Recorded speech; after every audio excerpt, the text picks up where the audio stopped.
રાજકોટ શહેરમાં number plate વગર વાહન ચલાવવા પર પોલીસ કમિશનરે જાહેરનામું બહાર પાડી દંડ આકારવાનું શરૂ કર્યું છે. પરંતુ આ કડક અમલવારી વચ્ચે ખુદ ટ્રાફિક વિભાગના ડીસીપી હરપાલસિંહ જાડેજાનું નિવેદન સામે આવ્યું છે. ડીસીપી હરપાલસિંહ જાડેજાએ મીડિયા સામે કબૂલ્યું હતું કે ખુદ પોલીસના અનેક વાહનોમાં નંબર પ્લેટ હોતી નથી. તેમણે વધુમાં જણાવ્યું કે રાજકોટ શહેરમાં વર્ષોથી નંબર પ્લેટ વિના વાહનો ચલાવવાનો એક ટ્રેન્ડ ચાલી રહ્યો છે, જેમાં પોલીસ, રાજકીય નેતાઓ, સામાજિક આગેવાનો અને પ્રેસ મીડિયાના લોકો પણ સામેલ છે.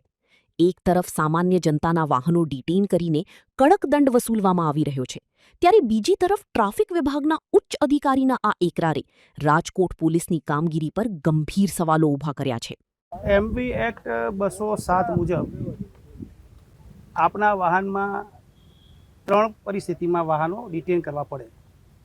જેમાંનું એક મહત્વનું કારણ છે કે આપ આરટીઓ માન્ય રજિસ્ટર્ડ નંબર પ્લેટ લગાડ્યા વગર ફરતા હોય.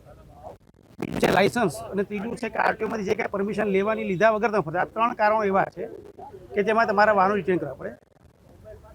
આપ મીડિયાના મિત્રોએ જોયું છે કે રાજકોટમાં એક ટ્રેન્ડ ચાલે છે વર્ષોથી કદાચ, કે નંબર પ્લેટ વગરના વાહનો બેફામ ફરી રહ્યા છે. એમાં તમામ પ્રકારના લોકો, પોલીસ, પબ્લિક, કેટલાક સામાજિક રાજકીય આગેવાનો, કાર્યકરો, ઇવન પ્રેસ મિત્રો કે પોલીસ, બધામાં એક ટ્રેન્ડ ચાલે છે વર્ષોથી કે નંબર પ્લેટ વગરના વાહનો ફેરવા. રાજકારણી રહી ગયું, પોલિટિક્સ આવી ને, સામાજિક રાજકીય પોલિટિક્સ, તમને કદાચ પોલિટિકલ શબ્દોમાં ખ્યાલ નથી આવ્યો, મને એવું લાગે છે. એ બધા જ આવી ગયા. હા, એટલે તમામ પ્રકારના વ્યક્તિઓ જે ફરે છે, જે લોકો નંબર પ્લેટ વગર ફરે છે, એના કારણે એવું થાય કે અત્યારે સરકારની એવી સિસ્ટમ રહી કે ચલણ લોકોને રોડ પર રોકવાને ઓનલાઈન જ મળી જવા જોઈએ. તો એ ચલણોના કારણે લોકો બચવા અત્યારે નંબર પ્લેટ કાઢી નાખે છે, જેથી હું રોંગ સાઈડમાં જવું મને ચલણ ના આવે, હું સિગ્નલ જમ્પ કર્યું મને ચલણ ના આવે, હું હેલ્મેટ પહેર્યા વગર જતો મને ચલણ ના આવે, હું ચાલુ બાઇકે વાત કરતો મને ચલણ ના આવે. એક કારણ આ થાય. બીજી માનસિકતા કદાચ જે લોકો નંબર પ્લેટ વગર ફરતા એની એવી હોય કે ભાઈ હું કોઈ પણ ભૂલ મારાથી થઈ જાય તો મારી ઓળખાણ ન થવી જોઈએ. એ ઓળખાણ છુપાવવા કરતા હોય. એટલે લગભગ 1.5 મહિનાથી ટ્રાફિક વિભાગે એક મુદ્દાનો કાર્યક્રમ જે હાથ ધર્યો છે, આમ તો 2, કે એક નંબર પ્લેટ વગરના વાહનો હોય તો અમે ડિટેન કરીએ છીએ. બીજું, કાળા કાચવાળા વાહનો મળતા જ્યાં મળે ત્યાંની નંબર પ્લેટ ફિલ્મ કાઢી અને એના વિરુદ્ધ કાયદેસરની કાર્યવાહી કરીએ છીએ. નંબર પ્લેટમાં આપણે એ પણ કહી દઉં કે જે નંબર પ્લેટ છે આરટીઓ માન્ય હોવી જોઈએ. ફેન્સી નંબર પ્લેટ હોય તો એ નંબર પ્લેટ ગણાય નહીં.